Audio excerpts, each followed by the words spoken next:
Everyone seems to know where they're going. People wake up early, drink functional coffee, post about goals, and talk like they've figured it all out. But you don't feel that way. You rush through the day, but don't feel directed.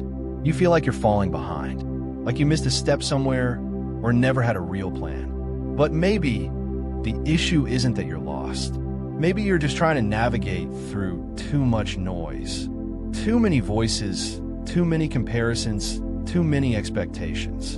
And in all that noise, your own voice got buried.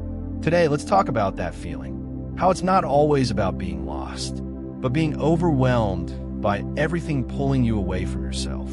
Section 1. The noise is constant, and it disconnects you. The feeling of being lost rarely shows up overnight. It builds slowly, like background static you've learned to ignore, but it wears you down. You open your phone, and someone's telling you how to live better, be more productive, heal faster, love deeper, scroll a little more, and suddenly, everyone's doing better than you. Everyone's focused, balanced, ahead. But it's not just online. That noise lives in conversations, expectations, family pressure, subtle comparisons. And the more you take it in, the more uncertain you become. Not just about life, but about what you even want.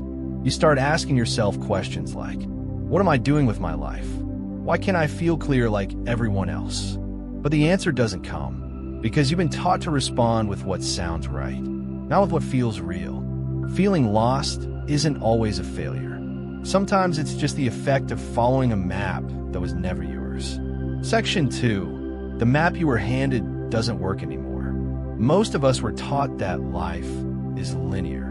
Study hard, get a job, succeed, settle down, stay consistent. But the world changed, and no one updated the instructions. The goals you were told to aim for, they don't always match your values, or your timing, or your truth, but you keep trying to fit. And when it doesn't work, you blame yourself, not the system. You compare your pace to someone else's progress. You chase goals that leave you feeling empty. You confuse movement with meaning. It's not that you don't have energy. You just don't have direction. And real direction doesn't come from pressure. It comes from quiet, from time, from listening to what's been ignored inside you for too long. Section 3. Silence won't give you answers, but it opens the door. Silence won't solve everything. It won't hand you clarity on a silver platter, but it creates space. And in that space, confusion begins to shift. You start realizing the things you felt behind on, maybe they were never for you. The people you measured yourself against, maybe they don't share your story. The truth is, you were never as far off track as you thought. You just couldn't hear yourself. Because when the world is too loud, even your own intuition gets drowned out. Sometimes being lost is just a moment right before you remember your own voice. Section 4. Stillness is not failure. It's a return. We've been trained to trust only visible progress, to equate being busy with being worthy. But when the deadlines fade and the plans don't make sense anymore, what's left? You, your breath, your pace, your needs, not what's expected of you, but what actually restores you. Stillness isn't giving up. It's giving in to what matters, to what's been patiently waiting beneath the noise. Conclusion: you're not lost.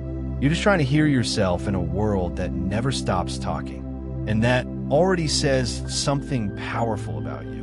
Maybe the answers aren't clear yet, but the fact that you pause to listen, that's where clarity begins. If this spoke to something inside you, leave a comment. When was the last time you truly listened to yourself without trying to fix anything?